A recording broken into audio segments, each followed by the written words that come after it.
Je salue les auditeurs et les auditrices. Son plaisir jeudi pour nous gagner un local radio national et pas sorti Delma 65 numéro 12 pour nous gagner le nouveau ministre de la communication, le docteur Roudier Rivaux, qui non seulement en visite à ce local à la radio nationale d'Haïti, mais tout visite ça inscrit dans le cadre de célébration 37 ans d'existence de la radio nationale et troisièmement dans une atmosphère de convivialité très importante pour la santé de la démocratie de ce pays.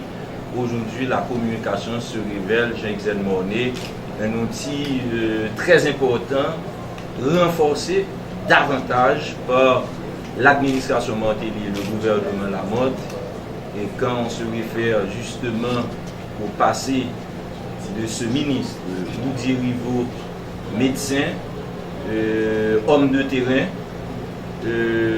politicien également de son état, sportif, et aujourd'hui qui est à la tête du ministère de la Communication, on doit s'attendre justement à beaucoup de provisions sur le plan technique, mais aussi légal.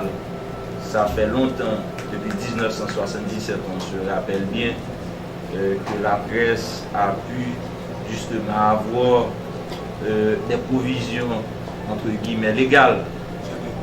Mais vous ferez vous-même le calcul pour voir en 2014, ça fait combien de temps? En tant que ministre de la Communication, et que je suis présent ici à la Radio Nationale pour vous souhaiter bonne fête. Monsieur le directeur général du ministère de la Communication, monsieur le DG de la RNH, membre du cabinet, j'ai avec moi également le directeur de communication de ce prestigieux ministère qu'est le ministère de la Communication. 37 ans déjà, depuis que la Radio Nationale fait partie du paysage médiatique haïtien.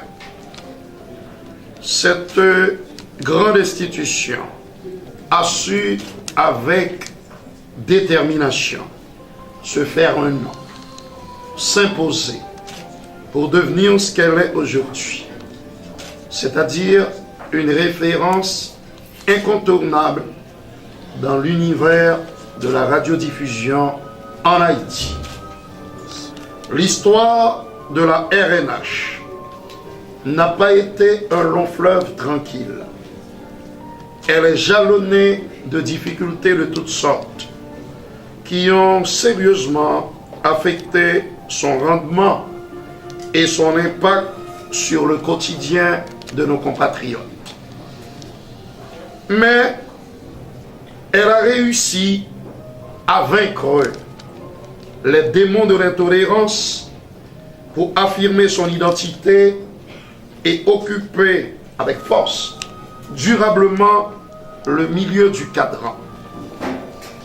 Cette place de leader des ondes, qui est la vôtre, est incontestablement le fruit de la qualité de vos émissions. Une programmation intelligente et un personnel dynamique et sérieux. Vous en êtes la preuve la plus vivante déjà. Vous êtes parvenu non seulement à consolider cette place de leader des ondes, mais également à ouvrir de nouveaux horizons, de nouvelles perspectives, avec l'arrivée en août en 2013 d'un directeur chevronné, débordant d'énergie et éclairé, qui fait preuve d'une imagination créatrice remarquable pour que la station continue de tutoyer les étoiles.